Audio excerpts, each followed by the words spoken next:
Olá, pessoas. Eu sou a Kênia e estou aqui com o Bertaldo, tudo bem, gente? E vamos começar mais um Ânima Podcast, o podcast mais católico desse Brasil. E agora também o podcast mais acessado, mais visto do Brasil. O que mais cresce no Brasil é o Ânima Podcast. Gostei do complemento. E hoje, para nossa conversa, né? Sempre uma conversa edificante, nós temos aqui o Padre Renato Andrade. Tudo bem, Padre? Tudo bem, Kênia. Sua bênção, seja bem-vindo. Deus abençoe, obrigado. Que bom. Amém. Ó, o Padre é pároco da paróquia Santo Antônio de Paquequer, em Teresópolis, e doutor, presta atenção, gente, não é pouca coisa não, doutor em teologia dogmática. Ele vai Pela explicar Santa o que é Cruz. isso. Santa Pela Croce. Pontifícia Universidade de Santa Cruz, lá na Itália. Em Você Roma. é chique, Em entendeu? Roma, É chique. em Roma, né? Verdade, é Em verdade. Roma. Roma. E autor do livro Vida Eterna, uma jornada com o Papa Bento XVI. Muito bem. Muita coisa, né? Chique do Esse é último. o filho novo que nasceu agora, tem... Ó, que beleza. Bom, vai fazer um ano em outubro ainda, tem 6 meses só. Maravilha. Mas antes de a gente começar aqui o nosso bate-papo, lembrar vocês da loja animaoficial.com.br. Gente, olha, minha medalha de Guadalupe, meu cordão de Guadalupe, que lindo que eu estou com cordão de Guadalupe. Nós temos que chegou Tratado da Verdadeira Devoção à Santíssima Virgem Maria. Todo mundo pede, Kênia, como é que eu faço para me consagrar? Eu falo, gente, a Nossa Senhora, então leia aqui, de São Luís Grimão de Montfort. Maria, Grimão de Montfort. Então, tá na nossa loja, eu fiz questão que tivesse. E temos também, agora as pessoas pediram, e as canetas? Tem as canetas? Nós temos as canetas Ânima. Caneta Ânima é outra olha história, só, né? com pontinha Olha verde, só. com a borrachinha Pontinha azul. verde. Mas com por que a pontinha é verde e a sua outra pontinha azul? Explica pro povo de Deus. Vai, pode falar. Hã? Eu deixo você explicar. O Ânima Verde é o Ânima Mãe, né? Hoje eu vim, inclusive, com a camisa verde em homenagem a isso, tá certo? Então, é o podcast que mais cresce no Brasil porque você vê, porque você curte a página, porque você manda para todo mundo. Então, esse é o podcast Mãe. Mas a Ânima teve um filhinho chamado Ânima Saúde. É o podcast mais saudável do Brasil. Então, é o Ânima Azulzinho que vai ao ar às segundas-feiras. Então, você que quer uma conversa sobre saúde muito boa e muito profunda com médicos católicos que vão te ajudar a entender tudo da tua saúde. Então, quando você olhar essa bolinha azul, Ânima Saúde, o podcast mais saudável do Muito Brasil. bem. E quando você olhar a bolinha verde, Anima Podcast. Ânima Podcast. Muito É o quê? O bem. podcast mais católico do Brasil. Isso aí. Muito bem. Você tá um É isso garoto aí. propaganda nota 1000, tá vendo? Alguém tem vendo? que fazer uma Essa propaganda. dupla E tá temos dinâmica. também o nosso livro de Fátima, e esse é presente Para o o nosso padre. querido padre. Muito obrigado. Olha Muito aí, bem, padre. Eu vim aqui para dar presente, não para receber, mas muito obrigado. Aqui é sempre uma troca, né? Olha que lindo. maravilha. E o senhor estava dizendo do seu livro, Vida Isso, Eterna, aproveita uma então. jornada com o Papa Bento XVI. Olha que maravilha. Pois bem, aproveito para presentear vocês aí com esse livro. Ó, né? que beleza. Olha aqui, Bento XVI. Viu? A é um- gente aqui ganha boa Deixa eu conversa e ver. ainda ganha livros de Que Que presente. Nossa. legal, hein? Olha aqui. Ih, Olha. o senhor com o Papa aqui, olha que chique. É verdade. Isso aí foi Uma- o tempo que eu estudei. Fiz o mestrado em 2008 em Roma. Opa. E fui para lá para estudar na diplomacia do Vaticano, na academia. E aí foi um encontro final, sempre no final do ano, a gente tinha um encontro com o Papa. E a gente. Foi um tempo bom. Tava que jovem ainda, tava cabelo preto ainda, 2008. Olha que legal. Maravilha. Com Legal, hein? dedicatória. Vou ler. Que maravilha. Pois bem, e esse aqui, bom, Ah. a gente vai falar sobre depois, né? Esse é um outro livro também que eu trouxe de presente para vocês. Opa. Isso aqui é uma conversa de um padre e um pai de família, ou de uma mãe de família. 2 estradas, mas um só caminho, que é a bússola da fé. Que legal. Então a gente conversa sobre 20 temas. Eu entrevisto um pai de família, o pai de família pergunta curiosidades que ele tem sobre a vida de um padre. A gente... É uma troca, né? Esse livro foi lançado no meio da pandemia e, graças a Deus, teve muito boa repercussão. Ficou na lista da Veja, do Que Globo, legal, hein? os mais aí Olha, acessados do Brasil. só caminho. 2 estradas, um só caminho. Eu e o Astromar Braga, não sei se você conhece o Astromar, do movimento Mariana Braga de São Paulo, presidente Não. prudente. É. Não, que maravilha. Que isso. legal isso, hein? Gostei É um dessa... bate-papo, assim, é bem legal o livro. Desculpa falar assim, mas eu gosto também desse formato, porque é muito dinâmico. Sim, é agradável para as pessoas lerem. As pessoas têm Muito 2 horas de bom, ler esse livro. obrigado, padre. A gente consegue ter esses livros aqui na nossa loja? Consegue. Olha que Inclusive a legal. Priscila Com dedicatória, já que pediu que legal. tenha nas lojas, a gente já trouxe os livros para deixar aí. Ah, que bom. Então, vai ficar. Os vamos dois. ter? Vamos ter? Vão ter. Ó, que legal. Vocês vão poder ver essas maravilhas todas. Que bacana, gostei muito, imensamente. Obrigado. Obrigada, padre. Eu Vou que deixar agradeço. A gente Porque vê. as pessoas acham difícil, às vezes, uma linguagem teológica, né? Pegar um livro de um padre e falar assim, poxa, ou é perfumaria demais, muito raso, ou então é uma coisa muito teológica. E o Duas Estradas, não, é um bate-papo, assim, bastante consistente, Sim. com autores aí contemporâneos, antigos, a gente vai citando muitas pessoas, e sobretudo falando da vida, né? Porque, por mais que a gente saiba, né, a vida de um leigo, e o leigo sabe a vida do padre, mas tem certas Tem- coisas assim que Tem você se nuances pergunta, ali né? que... Como que são as tuas dores, teus sonhos, Não, né? o padre até acaba sabendo mais a vida do leigo, que escuta em confissão, fica, Verdade. né? É verdade, Acompanha. é verdade. Mas o leigo saber a vida do padre é mais difícil, né? É verdade, às vezes a gente tem uma vida muito reclusa, né? É. Parece meio fora Se do for, mundo, se né? forem insiders que nem a gente, é mais fácil. Mas Ou imaginam que padre É. ou é extraterrestre ou tem asa nas costas. Eu falo, gente, padre tá buscando a santidade como a gente. Verdade. Mas é ser humano. Então a gente precisa rezar pelos padres. Os padres também têm uma luta diária, não é fácil. É verdade. Imagino que não deve ser nem um pouco fácil ser padre. Me lembro quando a gente lançou esse livro, foi naquele primeiro ano da pandemia, tudo fechado, aquele drama, né? E a minha mãe tinha morrido um mês antes, falecido, e foi aquele período assim do luto, aquela dor, né? Uma situação assim que a gente... E a gente estava para lançar o livro em dezembro, a morte dela foi em outubro, finalzinho de outubro, um mês e pouquinho. Foi de Covid que ela faleceu? Não, Não, foi ela antes da infartou. pandemia. Ah, foi antes. Não, Ah, foi durante a pandemia foi mesmo. durante? Foi Durante. no último, naquele primeiro ano, finalzinho. Ah, tá. E eu me lembro que eu tinha que escrever o último capítulo, era para falar sobre o céu, né? Aí Deus me deu essa motivação para falar do céu. É E minha mãe é verdade. uma mulher muito generosa, mãe de 14 filhos, você imagina? 14 A gente filhos. trouxe aqui agora uma mãe de 12. Bateu o o pai de mãe recorde. bateu. É. Aí Mari, Carlos Arazaki. Então, assim, Arasaki. foi fácil escrever sobre ela, apesar da dor, né? Eu sempre digo que quando a gente perde a mãe, a gente fica mais pobre, né? A vida verdade. cria uma pobreza interior, né? E aí foi isso, a gente finalizou, lançou no finalzinho de novembro, começo de dezembro. Tava tudo fechado, o pessoal de máscara. Mas graças a Deus foi uma repercussão tão boa desse livro. Muito Tá na interessante. terceira edição já. Muito interessante mesmo. E o último agora é o Vida Eterna, Isso. que é o com o Papa. Outubro do ano passado. É porque eu vivi em Roma no tempo do pontificado dele, então eu bebi muito das catequeses dele, sabe? Das homilias, das celebrações, ângelos, cada domingo na praça. Não sei se vocês sabem como é que funciona o esquema ali da Academia do Vaticano. E quando a gente é escolhido para a Academia, ali é uma escola preparatória para a vida diplomática. Sim. Então as nunciaturas, todos os núncios e todos os monsenhores que trabalham nas nunciaturas, eles têm que passar por essa escola. É a como se Pontifícia fosse Academia, a né? Pontifícia Academia. Aham. E lá, por isso a gente tinha uma vida um pouco livre assim na pastoral final de semana, porque o nosso trabalho era esse, né? Estar ali se formando para depois para o serviço diplomático. Mas o senhor não permaneceu na academia? Não, depois de 2 anos lá, eu fiz o discernimento, eu já tinha 10 anos de padre, eu já estava tão viciado da vida pastoral que eu falei, cara, não, essa aqui não vai ser minha vida. Né? Eu preciso voltar para o Brasil, e aí voltei para pastoral da diocese, porque para sala de aula. Acaba tendo uma função mesmo diplomática, né? Isso, uma Indo vida. para países distantes, ou enfim, o próximo, mas tendo um serviço diplomático ali. É isso, onde o Vaticano tem relações diplomáticas, vai estar ali como um cargo de confiança, de serviço da Santa Sé, né? Mas não Essa acaba sendo mais ou menos uma pastoral interna? Claro, com certeza. Porque vai tratar da Sem eleição dúvida. de bispos, vai tratar de problema de padres, Verdade. vai tratar de um monte de coisa desse tipo, né? Sim, sem dúvida. Olhando... Além das relações com os outros entes nacionais. Verdade. É uma vocação específica, né? É. Como na vida, às vezes, monástica, né? Na igreja tem algumas vocações que são muito específicas. É específico mesmo. E aí, porque o dia a dia é muito burocrático. Papel, apesar de tratar sobre pessoas, como você falou, né? Por isso tem que ter uma vocação, e eu acho que é isso. E essa... E aí o senhor sentiu que não era seu chamado, sua vocação. Eu fiz um discernimento que não era o meu caminho. E aí pedi licença, a gente fez muitas amizades bonitas. O meu bispo foi, na época lá no meu superior, o Monsenhor Benemino Stella, que depois veio ser o cardeal-presidente da prefeito da Congregação do Clero, e um grande homem santo, e tantos outros que hoje estão espalhados aí pelo Brasil, pelo mundo. E a gente guarda com tanto carinho, mas foi uma experiência bonita. Que ano foi? Eu fiquei de 2008 a 2010. 2010, portanto tem 14 anos. E nesse Nessa altura período, do campeonato o senhor já era quase núncio. eu já tinha 10 anos de padre. Eu saí de lá com 10 anos de padre. Eu fui ordenado no ano 2000.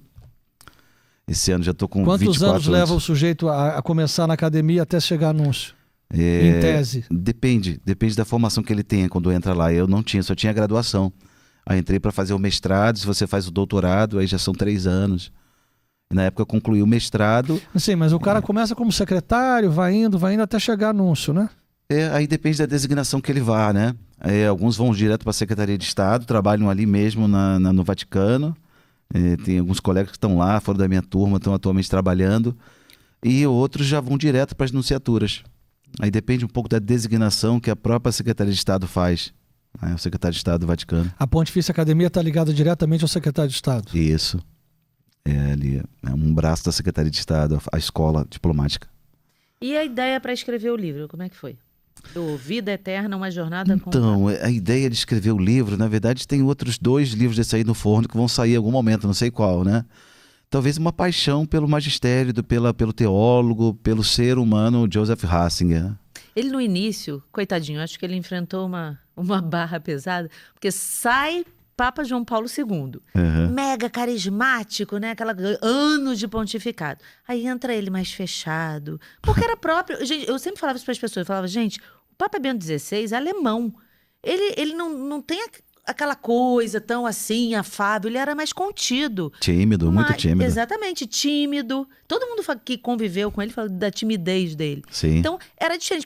Não, mas eu gostava era do Papa João Paulo II. Eu falei, mas vamos pegar as riquezas todas que ele tem. Essa ele tinha outra comparação é terrível, né? É horrível. Mas Papa é Papa, né?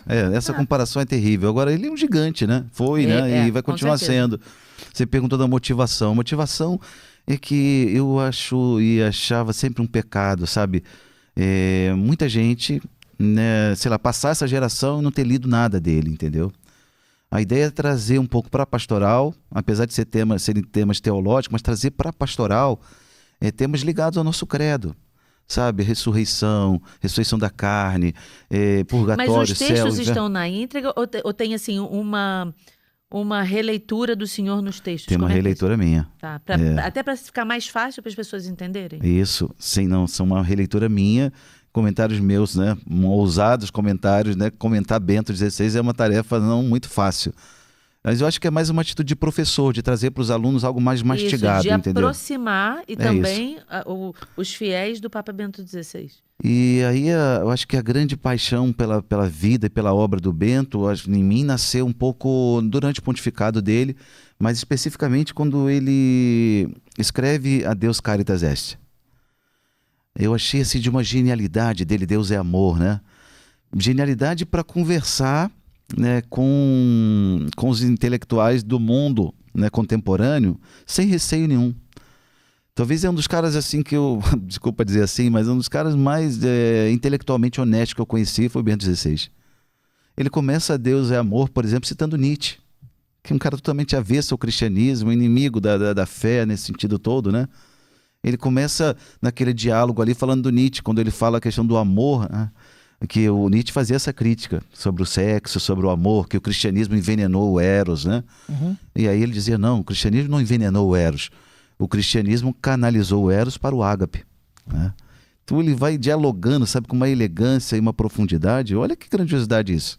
E é verdade, né? Sim. Olha aqui, o Eros não existe? Mas não é só Eros, é Eros pro ágape, né? Canalizando o dia a dia na doação de si, né? O Nietzsche não conseguiu entender, enxergar isso. Não conseguiu. Parou lá no Eros, entendeu? E aí o Bento fez sempre. Depois eu comecei a ler obras mais antigas dele, fiquei mais apaixonado. Quando eu li a Introdução ao Cristianismo, então, que é sobre o credo, né? Um retiro de verão que ele fez, 3 meses, um cursinho de verão para os jovens lá na Alemanha, na região dele, lá da Alemanha. E ele depois foi lançado, né, no ano de 1967, esse livro, Introdução ao Cristianismo, que é comentário sobre os artigos do credo. E aí eu falei, cara, tem que ler mais esse cara. E aí comecei a ler tudo dele. Depois Dogma e Anúncio, de 77. Eu gostei da sua descrição para ele, falando de que ele era intelectual e tudo, e muito elegante. Até a forma como ele renunciou.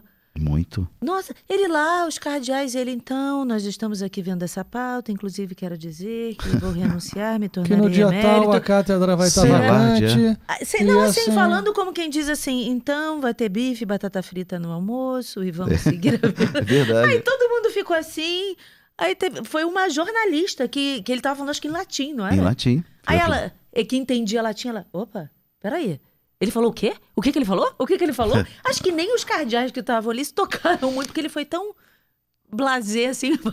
Eu me lembro que eu já tinha voltado pro Brasil nessa época, quando saiu a renúncia, né? Tava dando aquela nos jornais e tal, né? Eu me lembro direitinho, foi uma terça-feira de carnaval aqui no Brasil, né? Eu já tava aqui, eu tava trabalhando numa paróquia do interior de Teresópolis.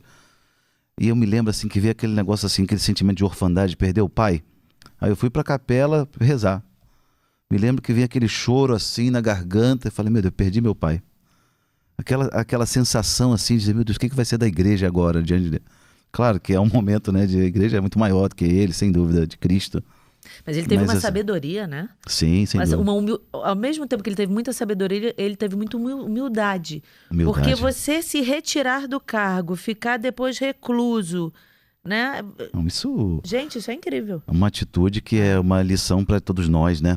Um mundo que quer poder, Exatamente. que quer likes, que quer aparecer, né? E o cara que pode aparecer no mundo inteiro se esconder. Vou ter um enterro papal. Olha só, É vou ter isso. um enterro papal. Com Não, pompas e sim. circunstâncias. É. E o meu nome lá em cima. Eu não quero nada disso. Eu quero ficar quietinho aqui Diga-se no de meu canto. passagem, até depois do enterro dele, agora o Papa Francisco reformulou a forma de enterrar o Papa, né? Sim, Não sim. tem mais dois momentos. Duas Eu nem urnas. sei como é que foi isso. Conta aí pra mim. Eu não tô sabendo disso, não. Eu não conheço Como é que a é fundo, isso? mas eu Como li é que é isso, que Patrícia? foi reformulado. O que ele reformulou? Que É essa porque parte eu perdi. geralmente os papas são sepultados e é todo aquele processo, né, de embalsamar o corpo e tal, e é colocado à disposição e depois, Sim. passados aqueles dias, que Tipo, ele é como o sepultado. Papa João Paulo II, que ficou uma Isso, semana, isso né? ali. Aquela coisa toda. E agora não, vai ser numa urna comum e ele quer ser sepultado. Mas o que é interessante isso, porque, claro, tudo na vida pode mudar.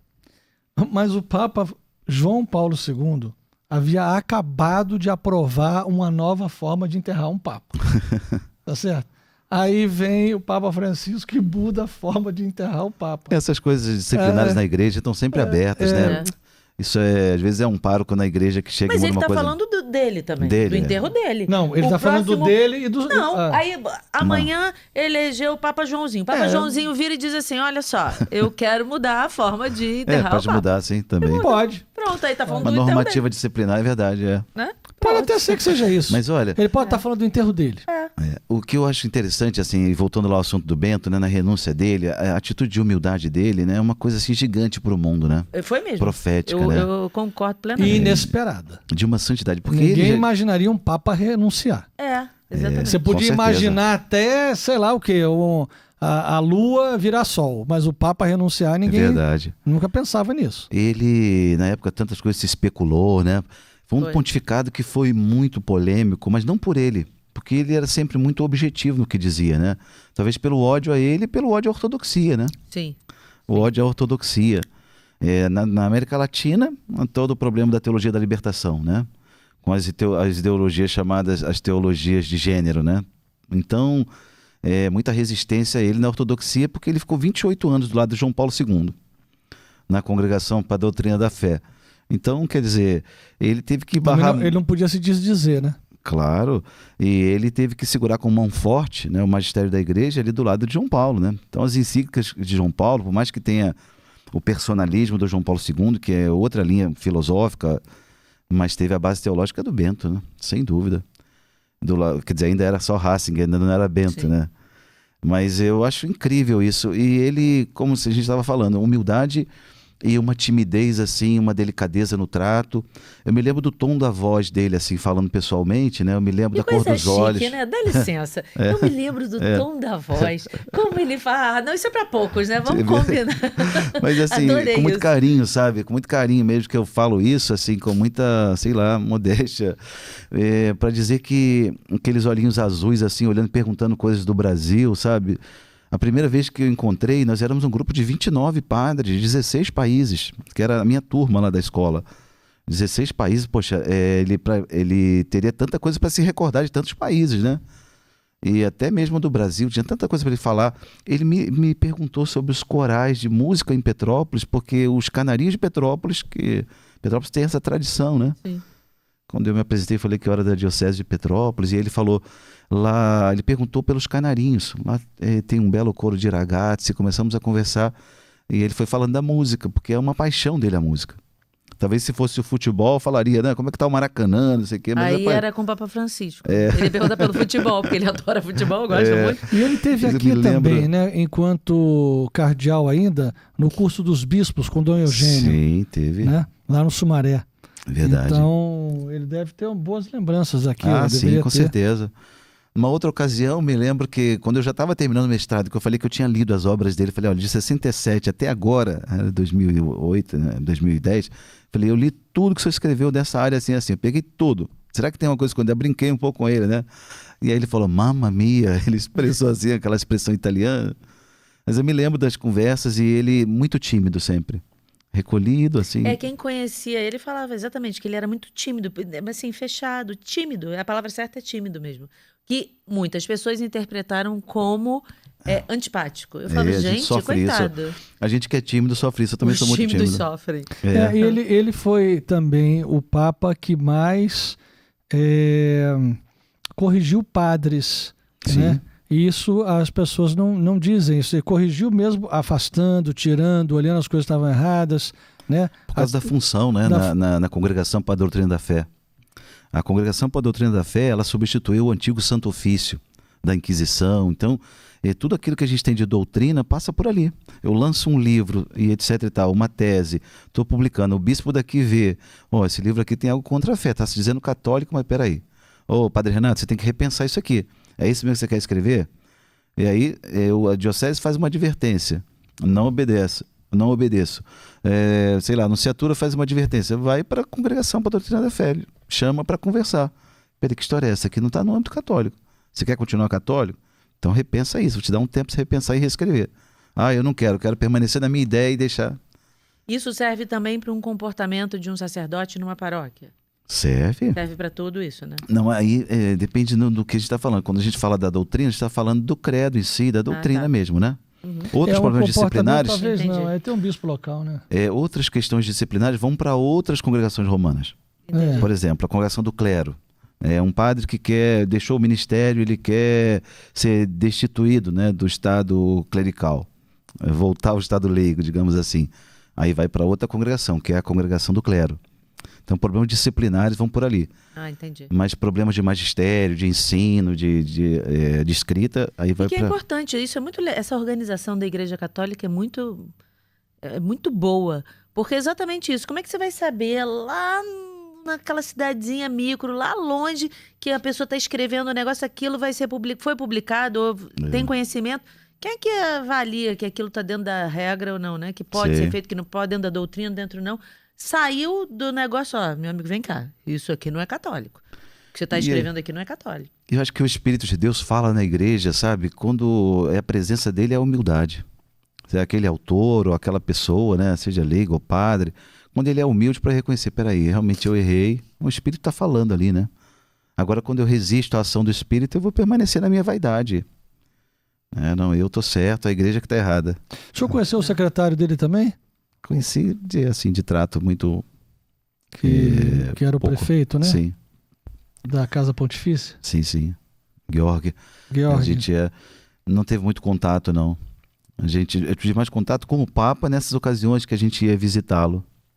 E às vezes em que a gente assistia às catequeses privadas, como o Papa Francisco celebra na Santa Marta, às vezes diversas audiências que tinha, encerramentos de curso, sempre tinha na Sala Clementina, tinha a palavra dele, né? Às quartas-feiras também. Foram muitas ocasiões. Agora, a presença de um papa, seja ele quem for, né? É diferente, né? Diferente. É diferente. Tem algo muito diferente ali. Lembro quando a gente esteve com o Papa Francisco, eu fiquei muito emocionada. Sim. Fiquei muito emocionada. Foi logo no início, quando ele veio aqui por conta da jornada, e aí nós estivemos junto com ele lá no Sumaré. Nós levamos a imagem de Fátima, daqui, da Capela das Aparições, para uma bênção privada dele. Então nós pudemos A permanecer gente ficou uns 15 minutos assim, com ele, conversando uns 15 com minutos, ele. Mostramos foto daqui. E conversando Foi sem pressa. E engraçado, né? Que o comboio estava todo montado já para ele sair e ele ficou conversando sem pressa. Que legal, tá vendo? Mas a presença, né? A presença do Papa é algo... misteriosa, Nossa, é É incrível. misteriosa, sim. Eu entendo o que você está falando. Com o Papa Francisco eu tive uma vez. E assim, foi lá em Roma também, na praça, né? E já assim, já não teve muito diálogo entre eu e ele. Foi só aquela admiração, de gratidão, etc. De cumprimentos ali, né? Mas Não, como é que... Eu queria voltar um pouco à história antes, que depois eu tenho umas perguntas aqui que eu tenho curiosidade. Que o Papa fala sobre inferno e purgatório e coisas mais. Mas como é que o padre Renato virou padre? Opa, aí você tem que ler aquele livro ali, ó, Duas Estradas. Ali eu esse conto. aqui. Tá. O padre Renato, assim, quando era pequenininho, dizia, mamãe, eu quero ser padre. Nunca teve essa história Como é que é pequenininha. isso? Nunca teve história de coroinha, nunca Nada? teve história de igreja, nada disso. Era de família católica, minha mãe católica, meu pai, meus irmãos, fiz primeira comunhão. Naquele período de 10, 11 anos de idade, abandonei a igreja na adolescência. Ia esporadicamente, uma vez na vida, outra não. Bom, e depois aos 18 anos, foi quando eu lembro que eu estava estudando para a escola, para aeronáutica, para a escola de especialista da aeronáutica, aquela fase preparatória, né, pré-militar ali, 17, 18 anos. E eu me lembro eu vim fazer uma prova no Maracanã, né, muito jovem, meus pais comerciantes, aquela coisa, trabalhava desde cedo. E eu vim fazer uma prova no Maracanã. O senhor é de Teresópolis? Eu sou de uma cidadezinha perto de Petrópolis, chama-se Areal. Ah, sim. Ah, Areal, do lado. a gente conhece. Sério. Do lado ali. E aí eu me lembro que eu vim fazer essa prova e não passei naquela prova. E foi em junho, eu me lembro direitinho daquele ano, de 1993.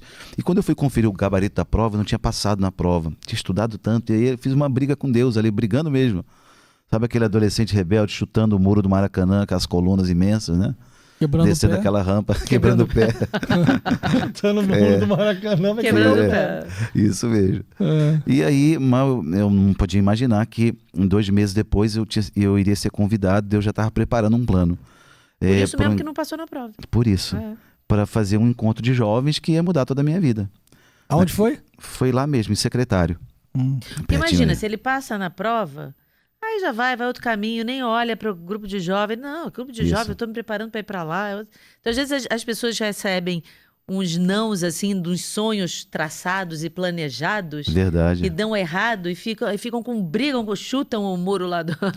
chutam tudo, mas não sabe que Deus está planejando outra coisa, né? É verdade, mas eu nunca imaginaria aquilo. Pelo contrário, tinha lá um namorico lá de adolescente, aquela coisa toda, e a gente fazia outros planos, né? Vamos casar, vamos formar uma família, teve coisa natural.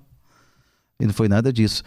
E eu me lembro que 2 meses, isso foi um encontro de jovens. Quando foi em outubro daquele ano, passaram-se ainda 2 meses, eu estava até junto com ela, com essa moça, a gente estava num encontro, assim, tinha ali uns 3, 4 mil jovens numa quadra, e um padre que hoje é bispo de Nova Iguaçu, Dom Gilson. Vocês conhecem o Dom Gilson? Sim, conhecemos. O Dom Gilson foi meu reitor depois do seminário. Então eu me lembro que ele estava conduzindo uma oração lá e uma palavra bíblica, que foi a palavra que eu me recordo perfeitamente qual foi. E ele disse essa palavra, falou, se você quer servir a Deus, se ajoelhe agora, vamos fazer uma oração. E todo mundo se ajoelhou, eu repeti, fez igual, né? Mas mal eu pensava, aquele dia específico Deus me chamou. Foi impressionante assim, porque os 2 meses que ainda continuei o namoro, não tinha mais nada a ver. Sabe quando aquele sentimento que existia forte, assim, de uma paixão já não existe mais? Aquilo sumiu. Tanto no meu coração como no dela. Foi uma coisa tão bonita, tão clara do sinal de Deus, né? Isso foi em outubro. Quando foi em dezembro, eu já estava com a lista do documento, como é que fala, do enxoval do seminário para entrar em janeiro. Qual seminário? Petrópolis? Petrópolis. E estou aí, graças a Deus, até hoje. De janeiro de 1994, agora em janeiro desse ano, fez 30 anos dessa conversa. A gente põe, Deus dispõe. E assim, foi uma decisão mais acertada da minha vida. Eu amo ser padre, é uma coisa mais feliz da minha. Porque está dentro da sua vocação, né? É isso isso. que é legal. Que O as pessoal pessoas, não às vezes, entende as isso. pessoas não entendem É. isso. Tem jovem que fala assim, Deus me livre de ser padre. Claro. Se a sua vocação é para ser padre e você vai se casar, você vai ser infeliz no casamento. Estava falando Verdade. hoje da declaração do Papa, deu lá de forma Sim. privada e que repercutiu tanto. Eu falei, gente, o Papa estava falando, imagino eu, não sei o teor todo que ele falou, mas de castidade. Castidade se vive num seminário, né? Quer dizer, se tem Mas, castidade... olha só, explica para as pessoas o que ele disse que... Não, eu não sei tudo que ele disse, mas ele disse alguma coisa sobre homossexualidade, alguma coisa nos seminários. Não ter... Né, chega de homossexualidade dentro do nos seminário. Foi uma coisa assim. Mas, na realidade, nós não estamos mirando na homossexualidade, nós estamos mirando na castidade. Porque seminário, ou Sim. mesmo no matrimônio, você tem que ter castidade, a castidade Claro. interior. E, assim, um homem como eu não posso entrar para um seminário, querer ser padre e ter, por exemplo, uma mulher. Claro. Ou ter um homem. É disso que o Papa trata. Ou seja, o Papa trata de que você precisa ter castidade. Se você não quer ter castidade, você quer se casar, ou sei lá o que você quer fazer da sua vida, você vai fazer outra coisa na sua vida, mas você não venha ser padre. Sim, verdade. Imagino eu que seja nesse teor que o Papa tenha falado. Ele não foi esculhambar ninguém, mas ele foi dizer que é preciso ter castidade, senão não venha ser padre. Eu confesso que eu não li o texto na íntegra, só vi também os jornais, mas sempre gera muita polêmica e nem sempre, né, aquilo que o Papa falou realmente é reproduzido. Eu cansei de ver isso lá em Roma. Às vezes o Papa falava uma coisa na catequese, aí a famosa correspondente no Brasil, lá na Itália, falava uma coisa totalmente diferente. Era impressionante, pegava uma fala, às vezes distorcia, né? E fica fora de Mas contexto. o que eu acho mais engraçado é a polêmica É claro. da pessoa dizer assim, mas no seminário tem que ter castidade? Oh, Eu não que posso, surpresa! eu não posso ter um homem no seminário, nem homem nem mulher, amigo. Você foi chamado para ser padre, você foi chamado para isso. A gente já Pra sabe qual é a ser- vocação. Já né? sabe qual é a vocação regra é do essa. jogo, né? Se você não quer a regra do jogo, não venha encher entra a em campo, paciência no seminário dos outros. Essa história assim, de vocação é muito bonita porque, como eu estava falando, você falava aqui dos títulos, não sei o quê, né? Doutorado e tal. Eu acho que o título mais importante que eu vou levar para sempre é o título de ser padre. É aí que eu me realizo, entendeu? Celebrando uma missa, atendendo uma pessoa, vivendo aquilo que é ser padre. Como eu falei, durante 20 anos eu fui professor, né? Quer dizer, sou, né? Ainda dou curso, etc. Mas eu digo dentro de uma universidade. E aquilo, ok, é uma função ali importante, né? A formação do seminário, da aula, estudei para isso, etc.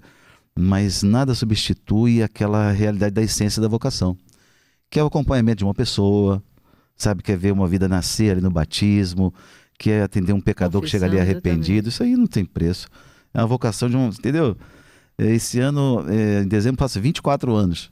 Se fosse perguntar assim, você quer entrar no seminário agora para ser padre de novo? Eu quero ser padre de novo. Fazer tudo de novo, talvez aproveitando melhor o tempo que eu perdi. Isso é vocação. Mais cedo, bonito. né? É vocação. Se aproveitar da adolescência toda, seria tão melhor. Mas Não, isso também não deu. Deus tem um tempo, né? Podia... Da mesma forma como, por exemplo, a gente foi chamada a vocação do matrimônio, né? Para sermos casados. E a gente fez 24 anos de casado. Agora. Casamos quase juntos, então. Exatamente, quase juntos. O senhor casou com a igreja, a gente casou. E se perguntarem pra mim, Kênia, se você fosse voltar no tempo, você casaria de novo com o Bertaldo? Casaria. Porque Isso minha é. vocação, exatamente, casar com ele. Vocação era casar com o Bertaldo. É isso aí. Fica muito claro. Então, ficar com ele. Acertou a vocação e acertou o marido. né? Isso, você Não, conseguia porque às vezes acontece o contrário. porque é isso também. Uma vez acertado o marido ou a mulher e chegando no altar, as pessoas têm que ter o entendimento de que é aquela pessoa para sempre. Não é que eu quero estar casado para sempre. É aquela ali, parceiro, que você escolheu. É o seu pinguim. Né? Pinguim não escolhe um para sempre? Então, aquele é a minha pinguinha. Mas Tá até essa- de preto aí, parecendo um Essa- pinguim hoje. Essa vocação é isso. Acho que quando a gente acerta o chamado, sabe, para nossa vida, a gente é tão feliz, tão em paz, né? Acho que exatamente, a gente fica em paz. Em paz, exatamente. Porque às vezes a gente Não é que não tem vai ter dificuldade, não é que não vai ter sofrimento, mas fica em paz. até de tentações de olhar para outras vidas. Por exemplo, eu sou muito tentado, às vezes, a deixar toda a pastoral, deixar tudo para ir para, sei lá, para uma vida monástica. Sabe, o amor por Deus, o desejo da contemplação, da escrita, é uma coisa que sempre é uma tentação mesmo, mas aí eu vejo o bispo me chamando para pastoral, não sei o quê. Agora mesmo saí pela manhã, tinha reunião do clero, aí fizeram uma eleição lá do Conselho Presbiteral, e aí dos padres todos, aí eu fui eleito para representar o nosso decanato, que é a região de Teresópolis, né? Tem a Baixada, Teresópolis e Petrópolis. Quando eu tento fugir da pastoral, Deus vai me chamando, é sempre assim. Vai fazer o Já quê? pensou se chama o senhor para ser bispo? Acho que isso não vai acontecer, não. Mas- que- Olha aí. Já pensou? Aí é que vai estar mais lá na frente ainda. Geralmente são os que acho que dizem não. isso. São os que Não, dizem acho isso que que não. acontece. Que a anunciatura diz, aquele lá falou que nunca vai ser, Quando- não. Aí se virar Não, bispo, gente- eu vou pegar só Vem esse cá, recorte. amiguinho. Eu vou pegar só esse corte aqui e vou falar, eu te disse. Não, isso não. Acho que tem muita gente melhor na fila aí. Mas é isso, acho que a vocação é esse caminho acertado que nos deixa em paz, sabe, na existência. Tô cumprindo a minha missão, tô em paz, entendeu? E como é que o senhor foi fazer dogmático em Roma? como que eu fui?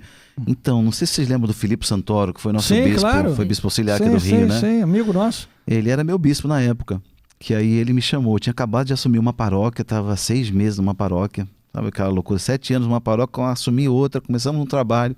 Ele falou, olha, eu tenho uma proposta para te fazer, você não quer ir para Roma estudar? Eu falei, como assim, quer estudar? Ah, não, é isso, olha, a anunciatura me pediu um padre e tal, eu pensei no seu nome, aquele jeito dele de italiano falando gíria carioca, né? Ele era engraçado. E aí eu pensei no seu nome e tal, e você tem tantos dias para me responder. Falei, tá bom, vou rezar. E aí foi para minha casa e aquela angústia, meu Deus, o que eu vou responder? E aí respondi sim, depois de um discernimento de uma semana, tinha que dar resposta para ele, né? E aí fui. E aí fiquei lá esse tempo fazendo mestrado, mas a ideia era para ir para sempre. A ideia era para deixar tudo aqui para ir para a vida diplomática e seguir. E depois desses 2 anos... Então a anunciatura não pediu alguém para dogmática, pediu para botar no quadro dela. No quadro dela. Só Mas que na casa... seria importante explicar para as pessoas que estão em casa o que significa dogmática. Pronto, pessoas então não o sabem. doutor em dogmática vai explicar, porque eu não Isso. sou doutor em dogmática, né? Na verdade, quando a gente chega na escola diplomática, praticamente 99% estuda direito canônico. Isso. Era a próxima pergunta, mas tudo bem, vai. E aí eu perguntei pro meu presidente lá, que era o presidente da casa, que era o Dom Benjamin Stella. Monsieur Stella, eu gostaria de estudar dogmática, porque eu fui professor esse tempo inteiro, acho que a minha contribuição é nessa área da teologia e estudar, acho que faria bem. E aí ele falou, tá bom, você tá livre para estudar, então vai fazer dogmática. E aí fui, assim, como quase que uma exceção ali da todo mundo, entendeu? E depois iria, obviamente, complementar com o direito canônico. Mas o primeiro momento era a dogmática. E a dogmática que você perguntou é essa parte da teologia, né, que estuda sobre o credo, sobre os dogmas nossos. Então, a cristologia, quem é Cristo? A escatologia, o que vai acontecer no fim? Isso é legal, escatologia. As pessoas perguntam O muito que vai também. acontecer no fim? É o livro O que Vida vai Eterna. acontecer no fim? Então, a dogmática, ela pega esse corpo... Mas o senhor da trata parte. também de escatologia nesse livro? Esse livro tudo é escatologia. Então, gente, É quem a quer vida saber o eterna. que vai acontecer no fim? Então, Todo compre o mundo tem livro. curiosidade para saber o que vai Por acontecer favor, no para fim. onde você vai no fim? Esse livro... Eterna. Então, Mas esse fim que o senhor trata é o fim geral ou é o fim da pessoa? os dois, né? Os dois, né? Na verdade, o que a gente trata no tema da vida eterna é, primeiro, essa consciência de que a nossa vida, como é que eu posso dizer? A existência nossa humana, né? Ela tem uma continuidade após essa vida aqui. Isso é a primeira consciência que a gente tem que ter. A nossa alma é eterna, né? E a grande novidade do cristianismo é que o corpo também é. Que Jesus inaugurou para a gente um novo modo de ser do corpo, né? A gente fala da ressurreição da carne, né? Então que o nosso corpo um dia vai ressuscitar. E é esse projeto final de Deus total, com um corpo e uma vida gloriosa como a de Jesus, vai ser o nosso céu. Ora, isso parece assim, uma coisa muito teórica e prática, mas desde que, sei lá, eu estava nos meus anos de seminário, quando eu comecei a pensar nesse tema, ainda muito jovenzinho, né, 20 e poucos anos, agora vou fazer 50, já estou um ancião. Ancião? Quase, Não faço né? não. Um ancião? Eu tô com 50 e tal e não vou nesse negócio de ancião. Faço Pega a não. minha bengala aí, gente, por Pega a favor. bengala aí. Jovenzinho, né?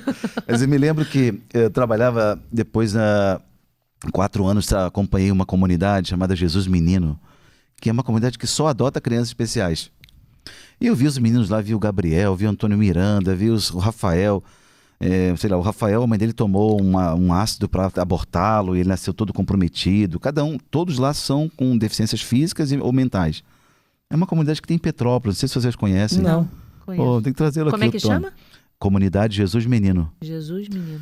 E aí eu vi o Antônio Miranda naquele sofrimento, naquela cadeira, via lá, né, o Rafael tudo torto naquela... Poxa, sorria pra gente daquele jeito. Mas as crianças continuam com suas famílias ou não? Elas Não, moram as ali? famílias Não, não vão pra querem e a comunidade. comunidade adota. O Antônio, o Tônio, como a gente chama, ele é o pai adotivo dessas crianças, são de papel passado.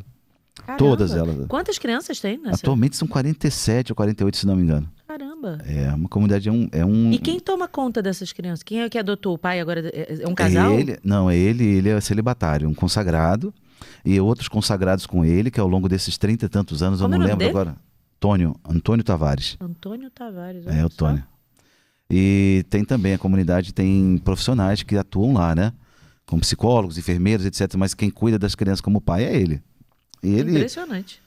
Depois você acompanha o trabalho deles. Aí, por que eu tô falando isso? Porque quando eu vi aqueles meninos assim, né, com tantos defeitos físicos, a resposta que mais me preenche não é da reencarnação, de outras vidas e tentar se purificar. Não, isso não me responde.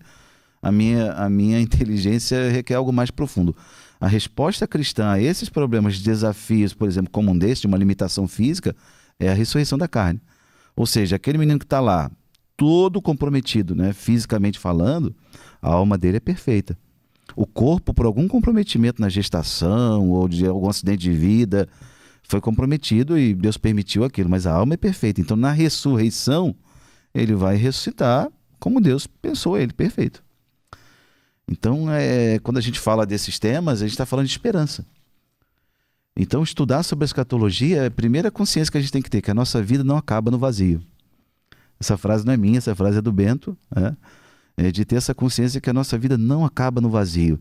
Porque o movimento niilista, agora no século XX, né, propôs isso a todo instante. Acabou essa vida, Verdade. o nada, né? Uhum. E não, a gente tem Aproveita a esperança. vida agora. O problema é o cara acordar Viva do a outro vida. lado do inferno, né? Também há a Viva- possibilidade, isso é uma das questões que a gente trata, um dos capítulos do livro, É o inferno? o inferno. Que é essa ausência total de Deus, essa separação definitiva, né? Uma escolha que Deus vai permitir, que Deus vai respeitar a sua decisão. Isso também faz Mas parte é do uma amor. ausência total de Deus, porque alguns podem dizer assim, né? Uma ausência total de Deus, bem, eu não ligo para Deus, tudo bem. Mas está esquecendo que essa ausência total de Deus, para quem foi criado para voltar para Deus, é um sofrimento horroroso. Então, esse tudo bem é tudo bem aqui nessa vida, com o pecado, com a vaidade, com a nossa autossuficiência, né? Mas no mundo espiritual não, você vai ver a essência de Deus, você vai saber que ela existe e não vai poder contemplá-la. Você vai ver o amor e não vai poder vivê-lo. Você entende? Fora Então, os é uma demônios. Fora o mas sofrimento essa, do resto todo. essa é a experiência do sofrimento do inferno. A experiência total, né, de ausência daquilo que é o bem e você não poder possuí-lo. Então, isso também é um ato de amor, essa decisão de Deus respeitar o homem na sua decisão final, faz parte do amor de Deus também. De respeitar o livre-arbítrio, né? E trata também do purgatório? Porque senão não seria amor, entendeu? Também tem um capítulo que eu comento sobre o purgatório. E aí, Que como é- é que é o purgatório? É porque as pessoas falam muito isso, mandam muito falando assim. Onde está escrito na Bíblia que existe purgatório? Ah, verdade, Não a é? base Falam bíblica. muito isso, falam muito isso. Então, nada melhor que o especialista para explicar para as É, pessoas. vamos dar uma aula de purgatório. E aí? Acho que é mais importante falar do céu, né? O purgatório Não, já- tudo bem, mas o sujeito para chegar no céu, verdade. direto assim, de passaporte, carimbo. Só gente santa direto. assim, né? Madre Teresa, João Paulo II, Bento. Padre Paulo Renato, Padre essas Renato. coisas. A grande multidão vai ter que fazer um cabelinho de anjo, entendeu? É verdade. Mas, primeiro, assim, eu acho que vale a pena a gente falando dos 3 estados definitivos, né? Primeiro, pensar que a realidade definitiva não é uma realidade topográfica. O céu não é uma topografia, o purgatório não é uma sala fechada, sentado esperando numa fila, nada disso. Essas imagens materiais que a gente tem, a Bíblia usa essas imagens e a teologia se utiliza delas porque nós somos seres humanos, né? Para a gente alcançar, né? Para a gente tentar pelo menos dar um passo, né? Mas é tudo espiritual. Então são 2 estados que nós cremos na nossa fé católica definitivos. Um é a eternidade junto de Deus, que a gente chama de céu, o bem, o amor, a perfeição e tudo, a bondade, né? Ou o afastamento total de Deus, é céu ou inferno. Agora, esse estado intermediário que a gente chama de purgatório ao longo da história da igreja é um estado de purificação que a alma vê o céu, mas ainda não pode contemplar. Ela está salva porque ela escolheu Deus, Sim. porém ela traz manchas na sua vida, na sua alma, que precisam ser purificadas. Algumas delas a gente vai purificando aqui, seja com indulgências, seja com sacrifícios, penitências, né? A igreja tem poder não pode esquecer isso. A igreja tem poder de ligar e desligar. Quando ela concede indulgência a uma pessoa por um ato de caridade, porque a igreja tem esse poder. Mas a igreja Então, tem o poder, mas a recepção da alma dessa indulgência também tem alguns requisitos. Sim, claro. Então, por isso que eu estou dizendo, a pessoa se dispõe àquela oração, aquele gesto de caridade, a fazer aquele caminho, então a igreja tem poder de conceder indulgência. Isso que pode, tantas vezes, apagar essa pena, né, que o pecado deixa em nós. Agora, se não acontece isso nessa vida, a gente então crê, isso é dogma da nossa fé, de que após a morte a pessoa vai se purificar na eternidade. Mas a Mas tá salva. teologia Sim. dogmática, ela descreve os estágios do purgatório como muitos místicos santos descrevem ou não? Não, a teologia ela é sempre muito discreta, né, e muito sintética naquilo que ela faz. Por quê? Ela trabalha com aquilo que ela recebeu da revelação. Você perguntava das passagens bíblicas, né? Ora, além de toda a sistematização da fé, da organização e da reflexão sobre o dado revelado, mas a igreja parte do dado revelado.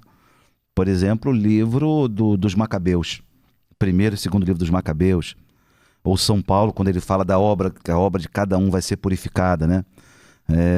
A madeira vai passar pelo fogo, o ferro vai passar pelo fogo, o ouro vai passar pelo fogo. Então, aquela alusão. São temas que a igreja busca na reflexão teológica para aludir a esse estado após a morte. Ou outros também, Jesus, quando ele fala, por exemplo, ele fala que há pecados que vão ser perdoados nesse mundo e outros não vão ser perdoados nem aqui, nem no mundo vindouro.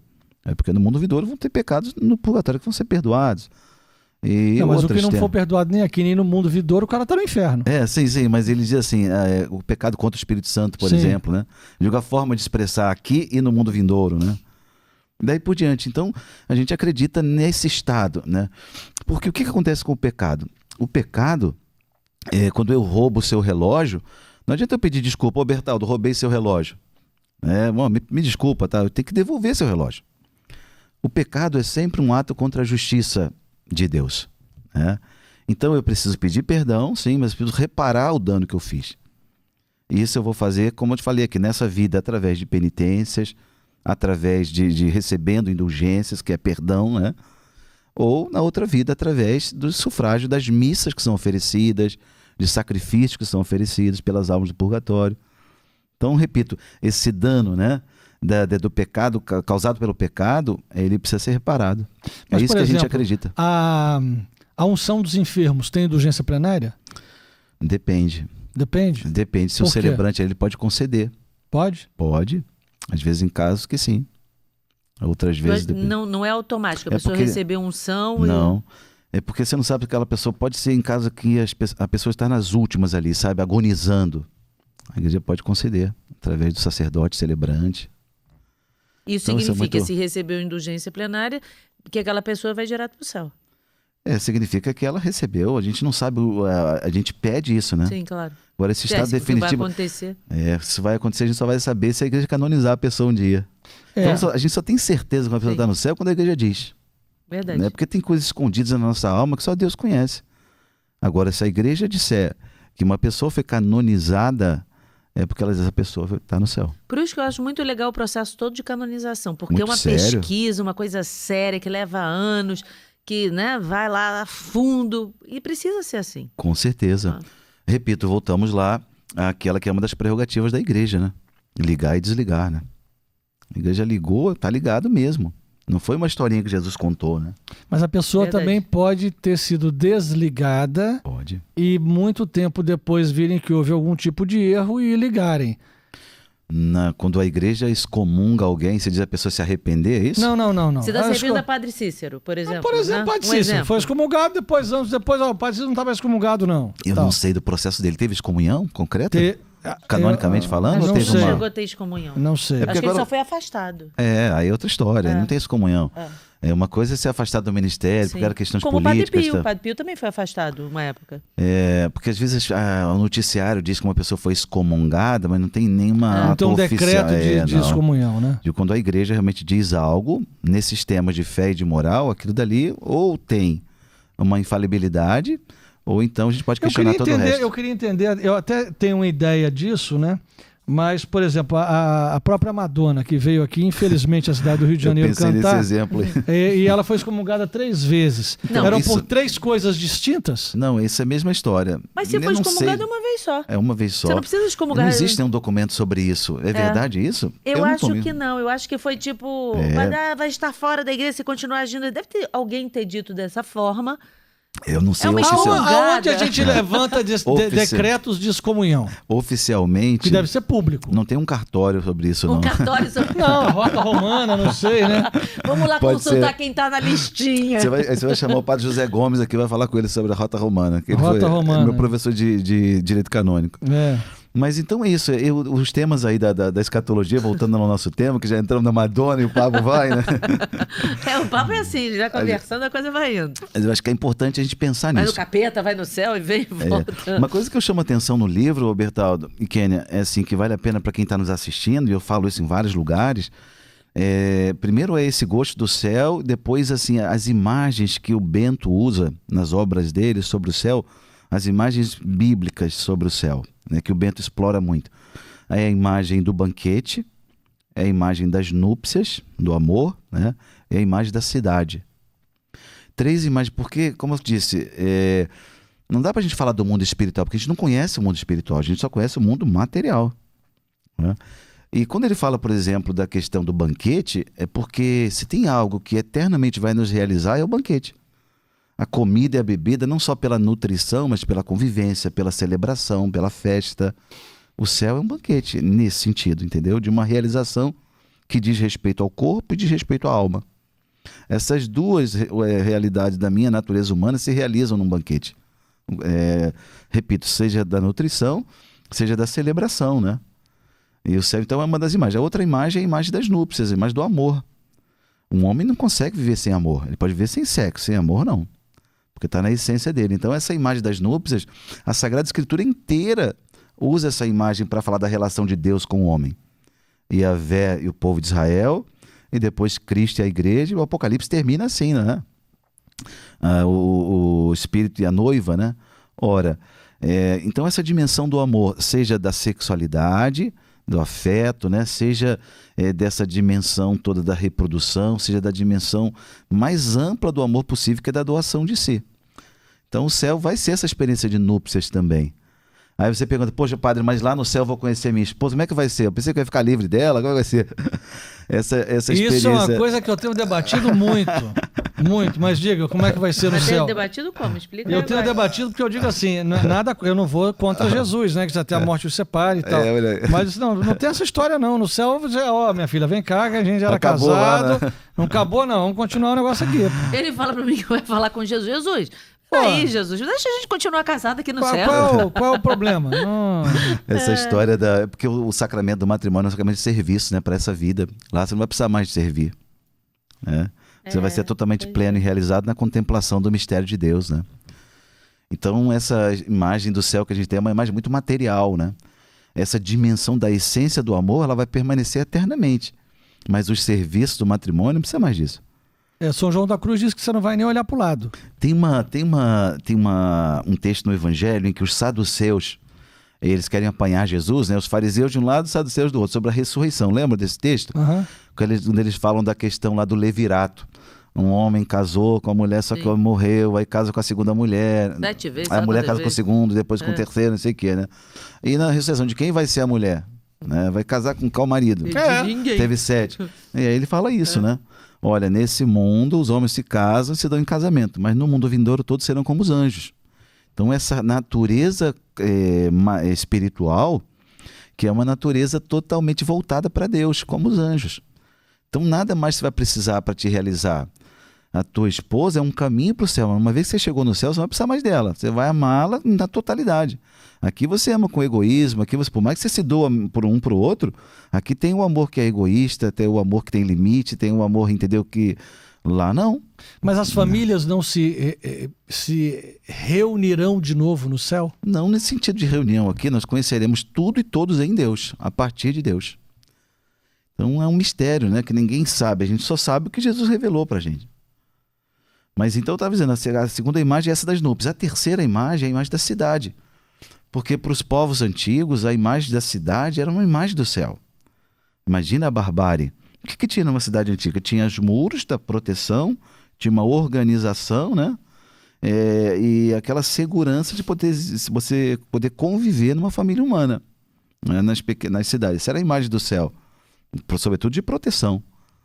Hoje não, né? Hoje seria a imagem do inferno. Você vê uma cidade, o caos que é a cidade hoje. A gente preso dentro dos apartamentos, não pode sair. Mas para os antigos era essa imagem. Por isso o homem bíblico usa essas imagens da cidade.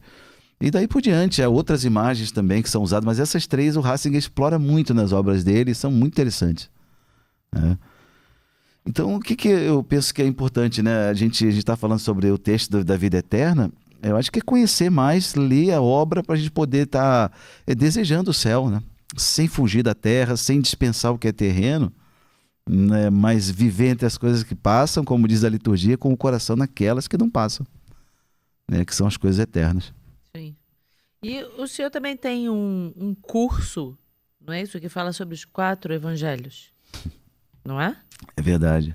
E esse curso, mas explica pra gente como é que surgiu o curso. O curso é um curso online, mas é um curso presencial. Como é que funciona? É presencial e online, né? São as duas modalidades, é híbrido. Mas, na verdade, esse curso, todos os anos eu pego uma matéria da teologia, esse ano são os evangelhos, né? E aí é um curso assim paroquial. Só que como a gente coloca na internet, muita gente acessa e já perdeu o âmbito geográfico, o limite geográfico da paróquia, né? E aí tem gente do Canadá fazendo esse curso, gente na Itália, gente de vários lugares. É um curso muito simples, assim, dos 4 evangelhos. Eu não sou biblista, né? A gente não faz exegese bíblica no curso, a gente faz teologia bíblica. Então, por exemplo, os destinatários do evangelho de Mateus, a gente fez agora Mateus. E aí, quais são os destinatários? Por que Mateus pensava nisso? O que ele tinha, entendeu? Então, a teologia do texto é diferente da exegese, que vai pegar o termo e vai olhar a língua clássica e vai comparar com a outra língua. São 2 áreas da Sagrada Escritura interessantíssimas. A exegese eu tenho pouco domínio, porque eu não sei línguas clássicas, não sei grego, não sei hebraico. Estudei na faculdade, mas não tenho domínio da língua. Então, porque tem que ter um domínio total para entender claro, aquela tradução. Ler o texto no original. É outra coisa. Quem fez aqui também foi o padre Pedro Paulo, né? Que eu acho que ele é doutor em exegese. Aqui no Rio tem um padre que é muito meu amigo, o padre André Maravilha. André Luiz Maravilha. Sim. Ele é patrólogo, ele também é muito bom em grego e ele é professor na PUC. E outros, né? Sabia grego, aramaico, hebraico, não sei o que e tal. Para você fazer exegese. Começar a ler o texto que ele vai dar conta do texto, né? É isso. Aí fica estudando 8 anos, às vezes vai para a Palestina fazer o hebraico. Exatamente. Ele fez, acho que o mestrado dele já foi em hebraico e em aramaico. Hoje tem muito acesso, graças a Deus, à internet, mas eu tenho muita dificuldade com línguas. Acho que sou surdo para música e para língua, então eu sou analfabeto. Mas aí, já pensou, mas como é que o senhor leu Bento em que idioma? Eu li no italiano. Então já não é tão ruim de língua assim. Sim, mas se fosse para ler no original, era para ler no alemão, né? Aí o alemão não dava para mim ainda. Quem sabe um dia morar na Alemanha? Vou dar essa ideia pro meu bispo. Deixa eu fazer um ano na Alemanha. Uma imersão. Colocando o sujeito naquele ambiente, ele acaba por aprender, né? Com certeza. Mesmo que não seja bom de língua, se botar o senhor e largar o senhor no Egito, você vai passar fome? Não vai. Aprender o copta, vai aprender o egípcio. Vai aprender alguma coisa e vai falar, não tem jeito. É verdade, a imersão, né? Você começa a conviver, aprende. Começa a conviver, daqui a pouco você já sabe. Mas tem gente que tem facilidade, né? Você assiste filme, assim, não sei o que, já pegou. Eu tenho um amigo, ele é padre lá em Petrópolis, e me lembro da gente fazendo retiros lá, na época que eu estudei, a gente foi contemporâneo em Roma. Às vezes nos intervalos, assim, recreio, né? Ele estava assistindo série em alemão, sem legenda. Falei, Anderson, não é possível, cara, você é muito gênio, né? E assistindo mesmo. E aprendeu. E estava entendendo. Porque assistir a gente também assiste. Sabe, eu vou lhe dizer uma coisa que eu tinha mania de fazer, só que eu não entendia nada. No sábado de tarde, eu ligava na NHK, que é a TV japonesa. E aí botava meus filhos sentados do lado, tinha luta de sumô, tinha umas coisas assim. E eu dizia, não, gente, agora a gente vai ver o jornal lá no Japão, porque amanhã de manhã a gente tem que ir à missa e tem que ver se vai chover. Então, como já é domingo no Japão, eles eram pequenos, como já é domingo no Japão, então nós vamos olhar aqui o jornal para ver se vai chover amanhã de manhã aqui, tá? E eles ficavam sentados. E eles ficavam sentados olhando assim, aí o cara falando em japonês, e olha, ele tá dizendo que o tempo está bom, que amanhã não tem nebulosidade e, portanto, a gente vai poder ir à missa cedo. Viu? Aí então, ele assim, perguntava, pai, mas não vai chover mesmo? Não, pai, não vai chover? Não vai chover. Pai, você tá entendendo? Eu entendo o que ele tá falando japonês, mas eu domino japonês. Boa. Eu passava a fazer E eu tinha mania de ver, o senhor não acha que tem razão? Se já é domingo de manhã no Japão, não tá chovendo lá, não vai chover aqui. Provavelmente é tão Provavelmente Todo mundo pertinho. vai dar né? aquela voltinha, pronto, verdade. já não vai chover. Bom, é bem perto mesmo, né? Surreal.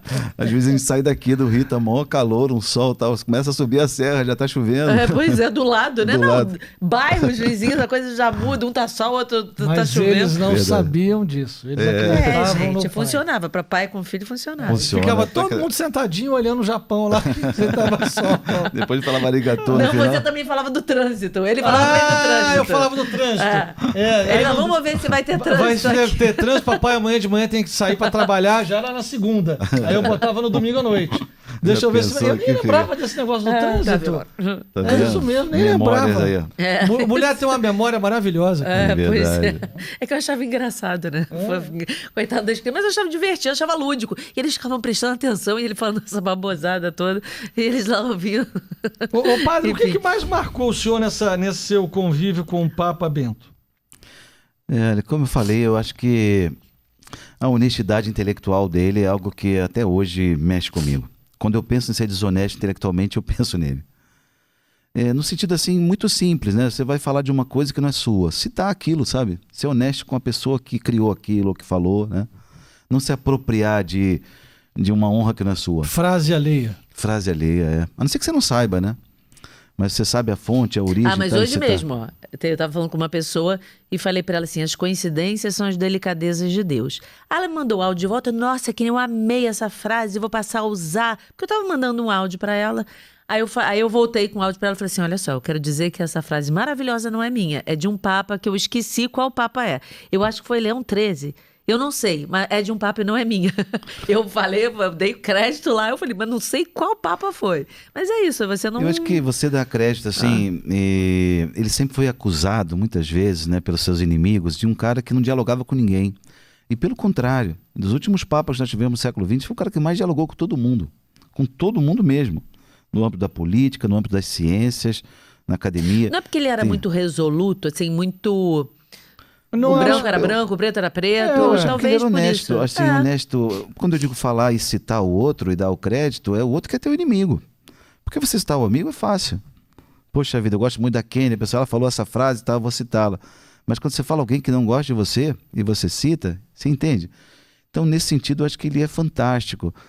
Tem um debate, está na internet isso, na Universidade de Munique, quando nos últimos meses, antes dele ser nomeado Papa, ele ainda era o cardeal Ratzinger, e ele tem um debate com o Habermas, Jan Habermas, que foi um filósofo político na Europa, muito conhecido, muito expoente, né? Talvez um dos maiores do século XX. E o Ratzinger e Habermas, né? Quem está assistindo aí, Habermas com H, com Ratzinger com R, mas Habermas com H. Ele foi fantástico, sabe, naquele debate, né? Porque estava naquela época do fundamentalismo da Guerra Santa. Você lembra aquela polêmica no mundo aí Lembro. da Guerra Santa? Não lembro que ano foi isso, foi 2005, eu acho. E Que ele até falou alguma coisa... Não, mas aí já como Papa. Que ele falou no Islã. como papa. Ele falou alguma coisa do Islã que deu uma Deu uma confusão. confusão medonha. E eu me lembro que, vamos explodir, vamos não sei o quê, vamos não sei o quê. então, tem mas aquelas coisas- todas essas vezes eram às vezes a grande mídia pensava coisas que ele falava dentro de um contexto muito maior e muito profundo, né? E tudo era muito raso, era triste isso. Uma pena, eu acho que por isso precisa olhar e ler a obra dele para você ver qual é a profundidade. Nesse debate lá com Habermas, a questão toda era se era ou não humano, racional, né? A questão da violência, usar em nome de Deus, tal, né?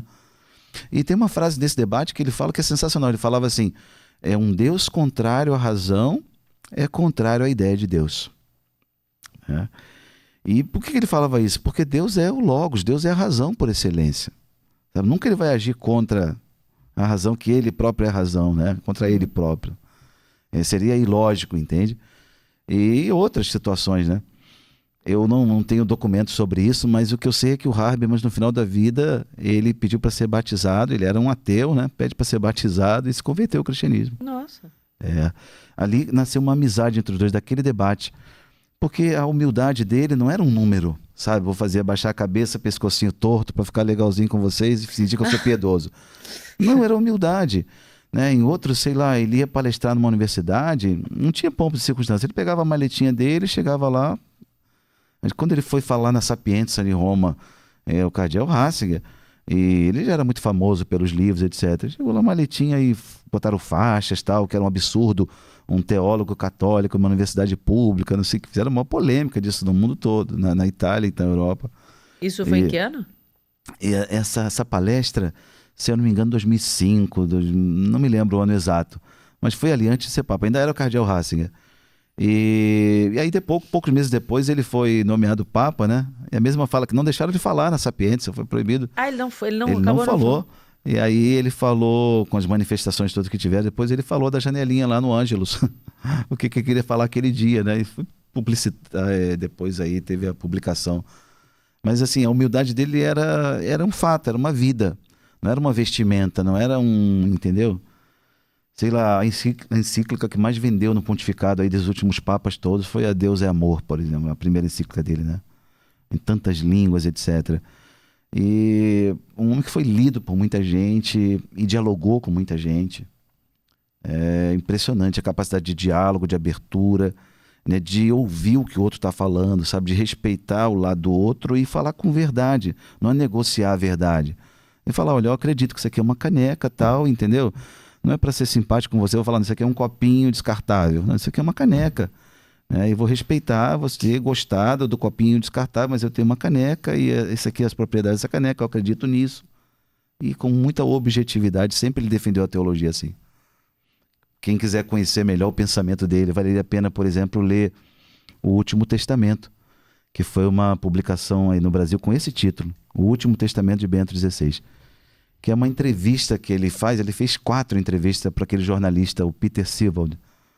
E aí foi publicado o Sal da Terra, quando ele era cardeal, depois já como Papa, Luz do Mundo, depois teve um terceiro, eu me esqueci agora, e o último foi esse, O Último Testamento. É fantástico esse livro. Ele fala como que ele caminhou na teologia, com os inimigos da igreja, o repórter tenta arrancar dele, se tinha ali mágoas, ressentimentos, né? Olha, ele fala com uma santidade, uma sobriedade, dizendo, não, fulano de tal, escolheu fazer por outro caminho, e eu segui por aqui, na ortodoxia. É muito leve, assim, muito bonita a forma dele lidar com esses traumas todos, entendeu? Aquilo que o jornalista às vezes faz, cria polêmica, pólvora para, né, gerar assunto, ele não trata com sobriedade, isso aqui realmente existiu. Eu achei um gesto dele também muito interessante. Ele foi visitar o irmão doente, né? Uhum. Antes de morrer. E veja... Era padre, né? Era padre, então. E ele era papa. Mas chegou a virar bispo? Eu não sei. Não, ele era padre. E o irmão era papa. Georg Ratzinger. O papa poderia ter feito qualquer coisa. Quisesse. Né? Verdade. E o irmão continuou padre. Sim, né? Poderia dar um título. Qualquer título. Vai virar cardeal. Ele podia pegar um barrete e botar na cabeça dele. E vai falar o quê? O Papa que aí elegeu. Aí nepotismo. Entendeu? Verdade. E nem por isso Sim. foi feito, né? Nem verdade. E não só outras coisas, né? Eu me lembro que quando teve aquele escândalo na igreja de Boston, questão de pedofilia e tal, sabe? Ele com sobriedade impressionante. Os repórteres perguntando, ele falou, isso é uma forma de Deus purificar a igreja. Olha que santidade, o cara fala um negócio desse, né? E a profecia dele da igreja? Que diz que é do início dele, né? De 68. Ele, nessa questão da purificação da igreja, eu acho isso de uma santidade, sabe? Porque qualquer outro líder que não fosse honesto assim, né? Tentaria abafar a coisa, dizer, não é bem assim, foi uma acusação, não sei o quê, vamos estudar direito. E aí ele fala, não, isso é verdade, né? Ele não fala essa expressão, mas ele diz assim, uma forma de Deus purificar a igreja. Nós devemos nos penitenciar também por isso. Então, em tantas outras falas dele, que foram sensacionais, né? Essa profecia que você está se referindo, ele ainda era padre Ratzinger, ainda não era nem bispo. Ele, numa entrevista, numa rádio, etc e tal, ele falava isso, que a igreja vai voltar a ser o pequeno rebanho. Mas da onde ele teve essa iluminação? Foi de uma entrevista ou ele rezou e tinha... Não, isso é da relação dele com Deus, da visão dele do mundo, a visão de igreja, né? Ele vendo qual foi o pós-concílio, qual foi a crise do pós-concílio. Imagina, o concílio começa em 62, né? João 23 abre o concílio, termina em 65, com Paulo VI, João 23 morre no meio do concílio, né? Aquele pós-concílio foi muito traumático. Muito traumático no sentido assim de que no caso do sacerdócio, no caso da liturgia, não só de celebrar no vernáculo, né? Mas em tantos outros aspectos disciplinares, muita gente se perdeu por falta de identidade. Não sei quem eu sou. Né? Por exemplo, o caso dos padres. Muitos padres, olha, sei lá, centenas de padres deixaram o ministério porque acharam que aquela linguagem do concílio de estar no meio do mundo era que o padre tinha que arrumar um emprego na fábrica, o outro tinha que arrumar um emprego no consultório, o outro tinha que arrumar um emprego não sei onde, entendeu? Botar no meio do mundo ser padre. E muitos deixaram, obviamente, porque ele não é o lugar dele. O lugar dele é com as coisas sagradas, né? No meio das pessoas, vivendo, né? Com o cara que vem da fábrica, com o cara que vem do açougue, o cara que vem da indústria da moda, sei lá onde, né? Então essa má interpretação do concílio, e foi uma crise muito grande, né? No pós-concílio, nesse sentido. Ora, o Ratzinger, com a teologia, com o ensino, ele era professor durante esse tempo todo, e depois vai ser bispo, né? Ele fala isso numa entrevista, tem na internet até esse texto, né? E ele fala da igreja que vai voltar a ser o pequeno rebanho. Por quê? Isso ele defendeu durante o pontificado dele todo, que a igreja não pode ser uma luta por quantidade de pessoas, mas pela qualidade de pessoas que queiram viver os valores do reino. Isso também é muito honesto, né? Ou seja, não é questão quantitativa, nós aumentamos o número de fiéis. Mas qual é a qualidade desse catolicismo, entendeu? O que esses fiéis estão vivendo? Estão frequentando a igreja? Ok. Mas eles estão vivendo aquilo que é a doutrina da igreja?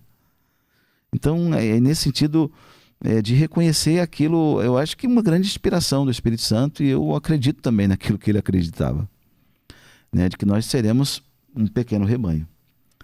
Nós seremos, a nossa geração vai ver isso. Né, de voltarmos a ser não a igreja das grandes construções, mas da igreja que vai ver o evangelho em pequenas porções. Bom, muita coisa já está acontecendo, porque a gente vê igrejas na Europa virando livrarias, virando boate, virando restaurante, porque não tem fiel. Sacralizadas. Não tem fiéis, exatamente. Muitas. Tem uma com pista de skate. Confesso que me dá uma dor no coração quando eu vejo aquilo. Sim. Mas o problema não está no prédio só, porque aqui é um local do estudo da mensagem de Fátima. Uhum. Né? E se nós pegarmos a imagem peregrina que anda no pós-guerra pela Europa e pela África, a metade dos países não tem católicos mais. Então não se justifica os prédios. Basta ver quantas dioceses deixaram de existir, né? Um bispo auxiliar que é nomeado, ele é sempre nomeado titular de uma diocese que não existe mais. Isso. Essa questão que você falou da Europa, eu vi isso muito na Alemanha, na Bélgica. Um tempo que morei na Europa, eu via isso, né? Era uma tristeza você ver. Eu procurar um horário de missa numa igreja não tem. Tem um concerto tal hora, tem a exposição tal hora, tem tudo isso, tem um bar tal hora, mas não tem, né? Eu vi uma que virou um bar, as pessoas dançando. Eu olhei, eu fiquei... Sério, me deu uma dor no coração. Eu falei, caramba. Uma estrutura arquitetônica linda, né? Ai, que Por já mais foi um desacralizado que seja. Já foi um local onde já foi oferecido ali o sacrifício. Houve um povo que se juntou para erguer aquilo para Deus. Sim. Para aquilo depois não cumprir. E aí eu fico pensando, né? Agora, sobre a mensagem de Fátima. Será que as pessoas daquelas cidades ouviram também o chamado que Nossa Senhora fez da volta, da conversão, de uma vida sacramental? Com certeza não, né? Essa secularização que a gente assistiu na Europa e tem assistido no restante do mundo, né? Essa secularização é justamente isso que o Ratzinger tantas vezes defendeu, né? Nessa ideia de absolutização, né? Daquilo que é secular, daquilo que é só desse mundo, né? Um aprofundamento do materialismo, que não é só teórico, mas é prático, né? João Paulo II também trabalhou muito isso nas catequeses dele, nas obras, né? Sempre essa ideia. E a gente está assistindo isso, né? Essa secularização que no fundo vai ser a barbárie, né? Vai para a questão da sexualidade. É uma indiferença religiosa muito grande, né? Começa como um indiferentismo religioso, depois primeiro é indiferentismo dogmático, né? Eu não acredito mais no credo. Depois o indiferentismo religioso, né? E por último vai ser o indiferentismo humano, né? Eu não reconheço mais o outro que é humano como eu, né? Já tá. Já tá. Já anda. Isso a passos largos. A gente criticava o Hitler na questão da seleção da espécie, né? Estamos vivendo isso, né?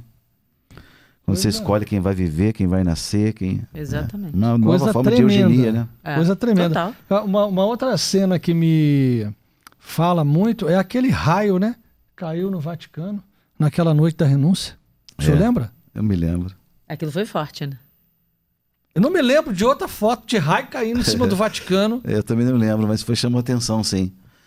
Mas é isso, eu acho que essa teologia que tem que dialogar com o mundo, que tem que viver, né, nesse diálogo constante com aquilo que está acontecendo no mundo, eu acho que isso o Ratzinger fez muito, e aquilo que eu falei no começo dessa nossa conversa, né?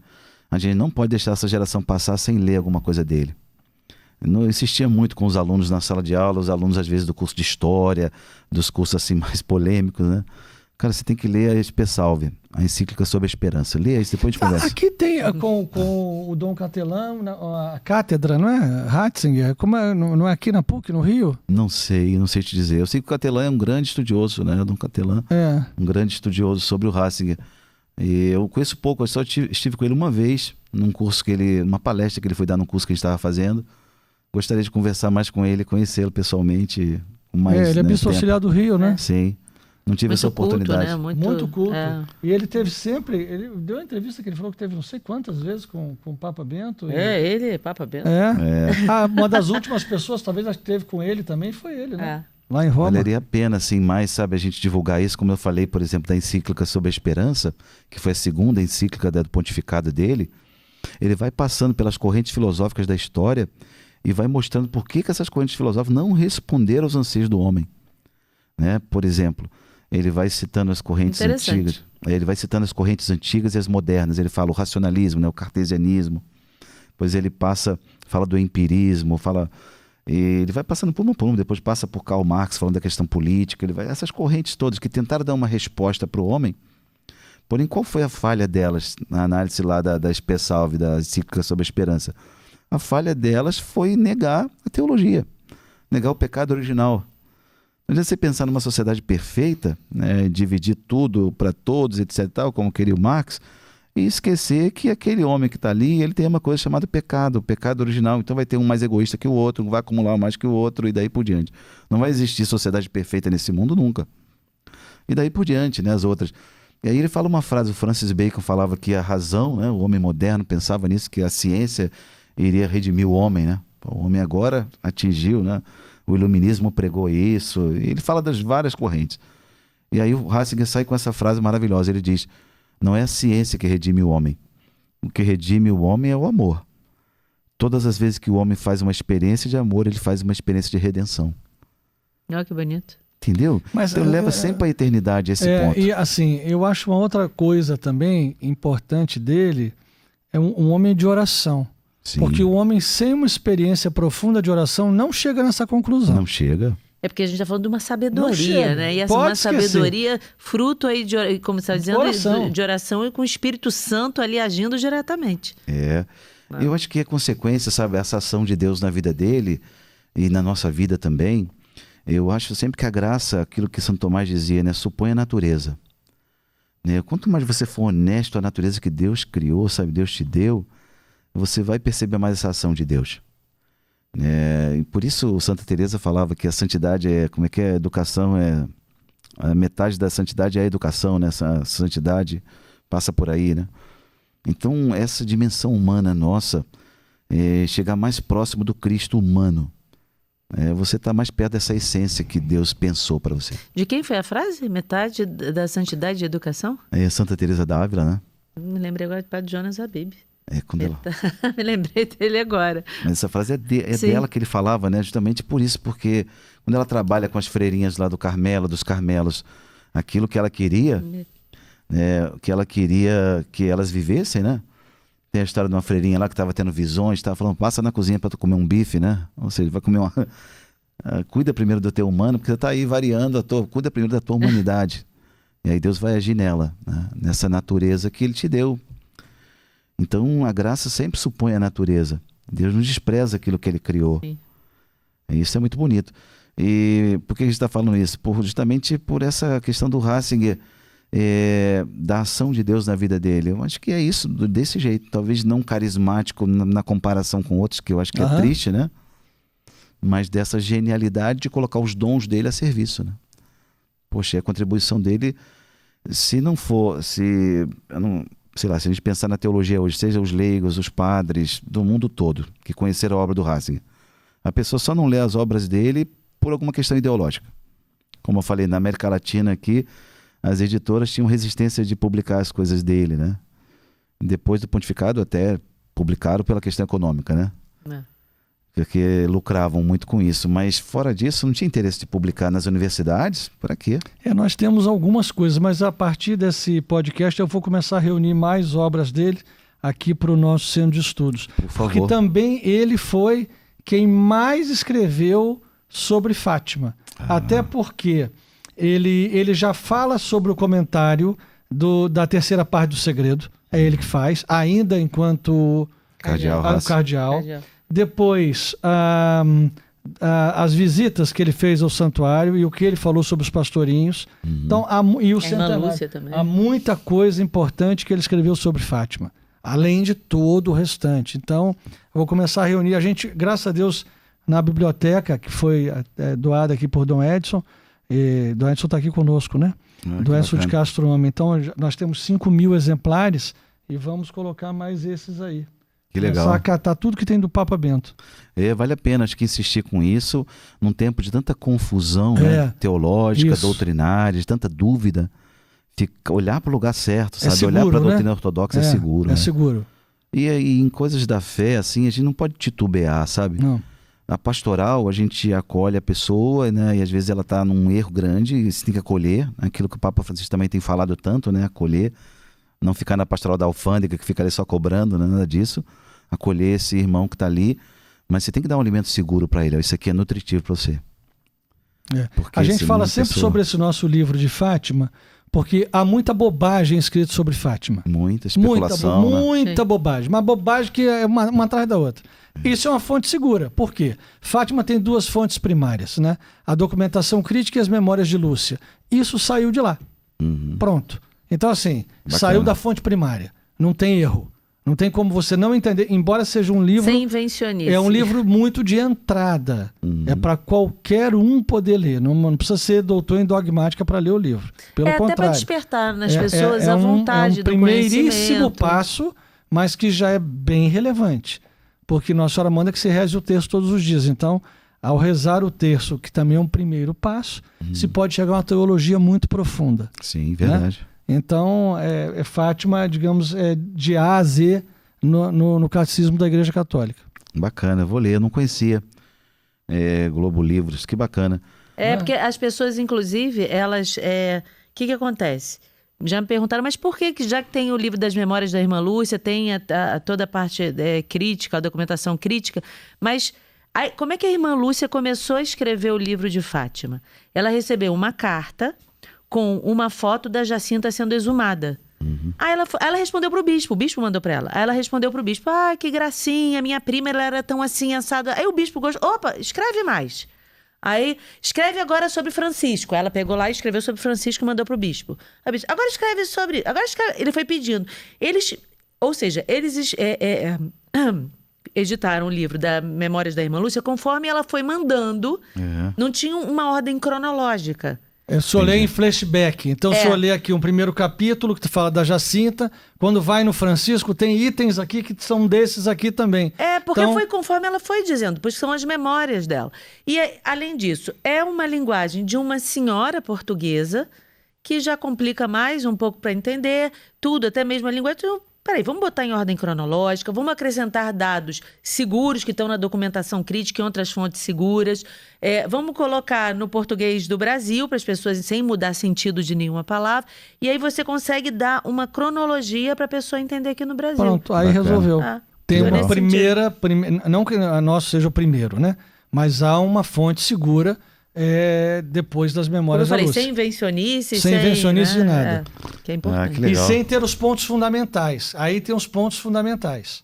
Tem Bacana. coisa que você pega, que tem um dado aqui, um dado ali, esqueceram um monte dos outros que acharam que não tinha nada a ver. E tem a ver, né? Então, assim, aqui também se faz um bom debate sobre Fátima, viu? Que legal. O dia que os especialistas em Bento quiserem debater um pouco sobre Fátima aqui, tá bom. É uma alegria. Que bacana, não? Acho que é enriquecedor, né? Sempre. Claro. Isso daí, a gente aprofundar a fé, eu acho que é essencial, né? Pra gente poder amar mais, tem que conhecer mais, não é isso? Santo Agostinho falava sempre essa questão, né? Com certeza. Que o amor brota do conhecimento, né? Ninguém ama quem não conhece, né? É verdade, Exatamente padre. Muito isso. bom. E quanto ao seu curso, as pessoas, como é que as pessoas fazem participar? Quem não Entra tá no meu lá Instagram. na Alemanha, quem tá na Alemanha quer participar, o seu Instagram, fala pra gente aí, por favor. pe.renato.g.andrade. Ou seja, gente, @PE, porque é a abreviação de padre, ponto, Renato G. Andrade. Fica Renato Gandrade, né? Gandrade, isso aí tem lá as indicações, a equipe do curso vai acolher a pessoa e vai mandar os materiais, as aulas editadas, os slides das aulas. Legal. Isso é muito simples, como eu falei, é uma teologia dos 4 evangelhos. Bacana. gente- Mas São- hoje é é o bem curso difuso, né, padre? Assim, até mesmo a realidade vai muito além da realidade paroquial. Verdade, Então, como o senhor disse, só tem aluno fora do Brasil. Sim, vários estados aí do Brasil. Às vezes eu encontro pessoas em São Paulo, Rio, Belo Horizonte. Fui seu aluno no curso tal. Todo ano eu escolho um tema assim da teologia. Teve um ano que eu escolhi o ano pra gente falar sobre o Pinóquio, a antropologia teológica, criação, pecado e salvação na história do Pinóquio, né? Interessante. Na E história aí foi do Pinóquio eu nunca ouvi. Mas Nem tudo bem. eu gostei disso. Eu gostei Isso desse. vai dar um outro programa. Vai dar um outro podcast. Que aí já não é mais do Ratzinger, é de um outro autor, que é do Bife, Giacomo Bife, que é o cardeal de Bolonha, né? Que legal. Ele tem uma obra chamada As Aventuras do Buratino, que ele chama, né? Buratino. Do fantoche. É. Ele escreveu um livro sobre isso e é muito interessante a análise que ele faz. E aí eu peguei esse livro e transformei num curso. Olha que legal. Que Sobre a legal. criação, né? Quem é o Gepeto na vida humana, qual é o papel do Pinóquio. Nossa, que A legal. autoridade, o grilo falante, qual é a questão da Isso consciência está em alguma moral. plataforma que a gente pode comprar e Não assistir? tá ainda, rapaz, não tá. Eu não tenho ainda essa expertise de botar isso numa plataforma. Tá guardado lá no HD. Quem sabe a gente consegue um dia. gente. Aqui, por favor, coloca na plataforma da Anima. Pronto. Exatamente. Já em breve o curso do Pinóquio na plataforma da Anima. Curso do Pinóquio. A pessoa Não é pra você aprender a mentir, não, tá? Não é pra você aprender a parar de mentir. Porque só ficou presente isso na história do Pinóquio, né? A É, história porque da... o nariz cresce quando mente. Que o nariz né? cresce. No curso a gente trabalha a questão do materialismo, Sim. né? A questão, né, contra o materialista que fica surpreso diante das questões espirituais, que ele não tem respostas. A gente trabalha a questão da autoridade. O Pinóquio não quer obedecer ao pai, que é o Gepeto, mas ele sai pela rua e faz besteira, a polícia pega, né? Ou seja, quando você não obedece ao pai, que é Deus, vai ter que obedecer outras autoridades. Então, nunca tem autonomia absoluta. Você sempre vai ter que obedecer Olha que legal alguém. esse curso. Gente, eu gostei disso. Eu gostei disso também. Isso é bom para os rebeldes sem causa, que eu não tenho que obedecer a nada, eu sou livre. Mas quando o É senhor isso. fala que tá no HD, não tá gravado, não. Tá né? gravado. Gravado em vídeo? Em vídeo, mas só que a edição é muito ruim, muito, 4K? muito simples, muito Não? simples. Eu tenho que melhorar aquilo. Então a gente tem Quem que sabe gravar de- isso. Vamos gravar isso aqui. Quem sabe? a Já gente pode- pensou que legal? É bacana. Poxa, legal. O livro, quando a gente fala da consciência moral, né? São quantas aulas? Eu fiz esse curso em 20 aulas. Tranquilo. Mais ou menos 40 gostei. horas, mais ou menos. Pronto. Então, se o senhor quiser, a gente pode fazer isso junto aqui. Opa, obrigado. Tá certo? Aí Legal. a gente bota na plataforma da Anima mais um curso. Olha Isso é aí, muito Ajudar as bacana. pessoas, né? Sim, com certeza. Chegar eu gostei disso. bem longe aí. E aí a Muito gente bem. E inventa o as histórias. livro na loja Não, também. o livro vai estar na loja Anima oficial. Muito bem. Os dois. 2 estradas, um só caminho e Vida Eterna, uma jornada com o Papa Bento XVI. Isso mesmo. É isso mesmo. Muito bem. Olha que legal. E olha, a gente também tem o nosso curso do terço. Muita gente tem falado, tem comprado. Pode parecer É. doideira, padre, Pode parecer mas muita doido, gente mas é porque a Anima não sabe rezar o texto. digamos assim, a Tarde com Maria tem, digamos, uma projeção maior dentro da igreja. A Anima tem também, mas ela fala muito mais ao mundo. Então, muitas pessoas que estão retornando para a igreja ou que a partir do podcast Bacana. querem aprender a rezar o texto e tal. Então, a gente fez É, como a um gente livro, tem- a gente só tem que muito é digital, afastados, é. né? Legal. Então, você tem um curso de como rezar o texto. Se você não sabe rezar o texto, ou se você sabe, compra e manda para alguém que não sabe rezar o texto. É o texto sem complicação. Bacana, que legal. Texto sem complicação. Você vai aprender a rezar o texto. Como é que é o credo, Pai Nosso? Meditar os mistérios, Tudo. as promessas que Nossa Senhora fez para quem rezasse o rosário, como é que surgiu essa devoção, como é que Legal. E é né? impressionante quantos São testemunhos domingos, o que chegam aconteceu ali com ele. e tal. pra gente na Anima, de olha, a partir de agora eu passei a rezar o texto todos os dias.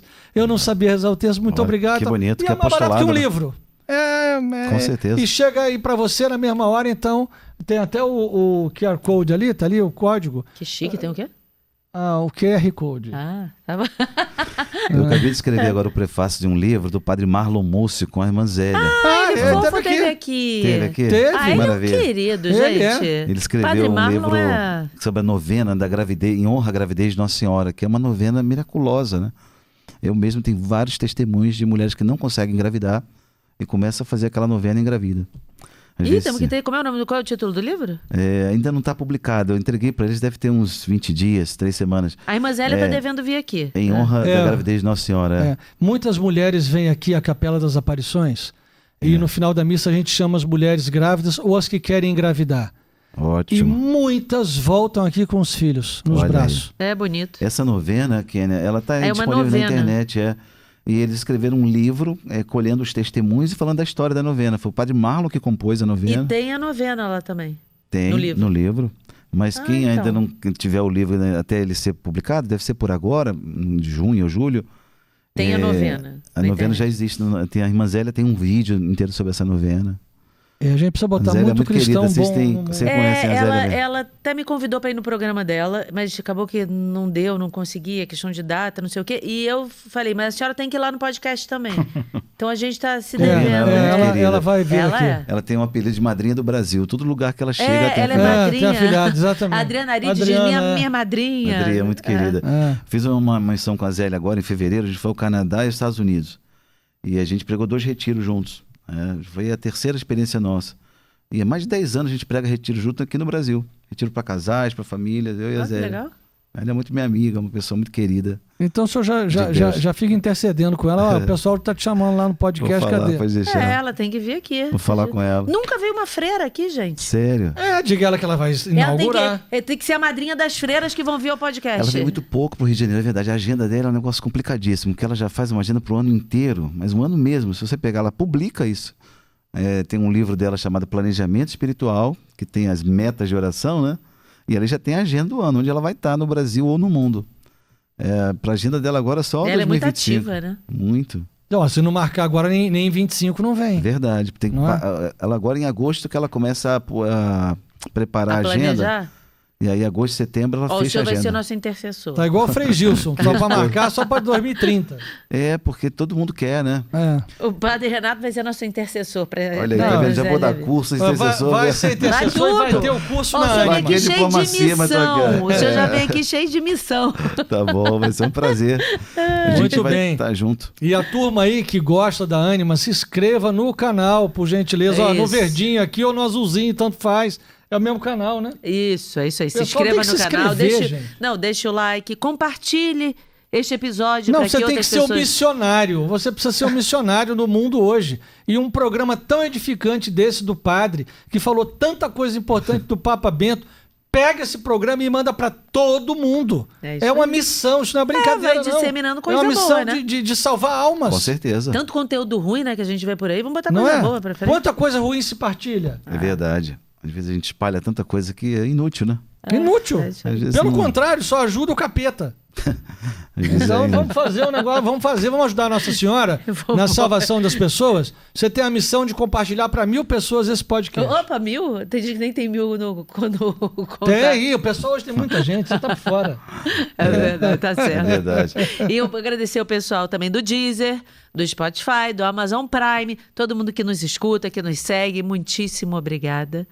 E lembrando da loja Ânima Oficial, como eu falei, do livro, tantas coisas legais, gente, aqui meu cordão, é a caneta, é o livro aqui do Tratado da Verdadeira Devoção, nosso livro, enfim, gente, Muita coisa. levar o sagrado para perto de vocês, tá bom? E, mais uma vez, @PE, que é o... Padre, Resumo não, gente, como é que chama? Eu falei... Abreviação.